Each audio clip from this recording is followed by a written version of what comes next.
Good morning, everyone. I hope your Monday is doing well and that you're having a great day, whether that's schoolwork, work, or anything in between.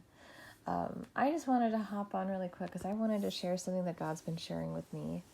And so I'm going to read a small portion of Matthew 6 and a small portion of Matthew 5.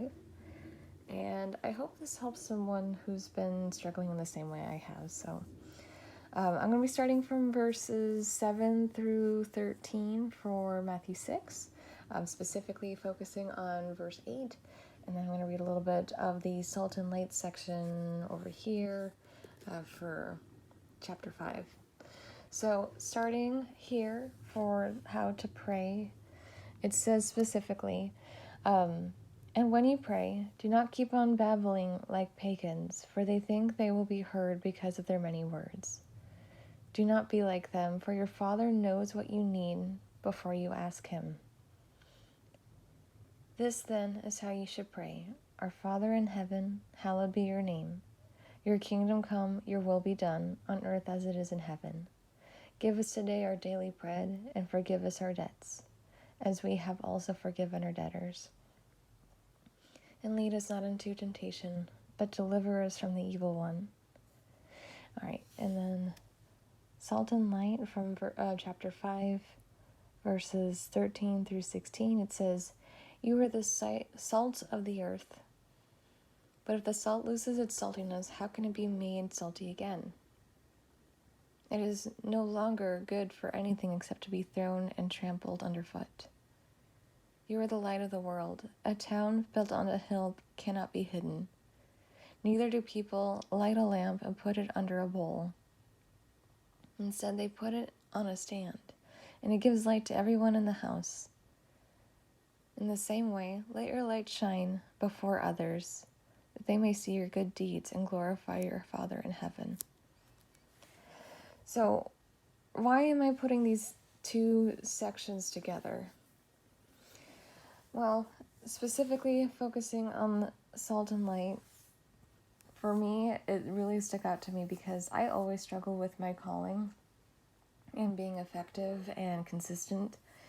And a big part of that, I think, for me, is that it's so easy to want to put my light under a bowl. That is not something I like to admit, but it's just something that I do, and unfortunately that, in a lot of ways, I feel like has contributed to how, salty I am, or how effective I am in my calling, or how I continue to be, lacking discipline or consistent. I think a big part of following your calling is just being obedient. It doesn't matter how you're perceived. It doesn't matter if the post is perfect. It doesn't matter if everything is just right to fit on Instagram. That's not the point of your calling. Your point of your calling is to be a light in the world so that everyone can see it as it shines. And if you, like myself, are struggling and you keep putting your light under a bowl because something isn't perfect, I don't want you to feel discouraged. I just want you to understand, if you're feeling discouraged, if you're losing your salt and you're becoming stale, God's going to be there for you to help you with whatever you need, which is why I wanted to focus specifically on verses 8. Do not be like them, for your Father knows what you need before you ask Him. God knows what you need to be effective.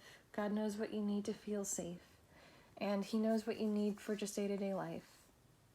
If you want to shine your light, you just have to be aware that God's going to be with you and fighting for you no matter what the case is. It's not about you and your perfect post. It's about being obedient and just letting your light shine for anyone that wants to listen.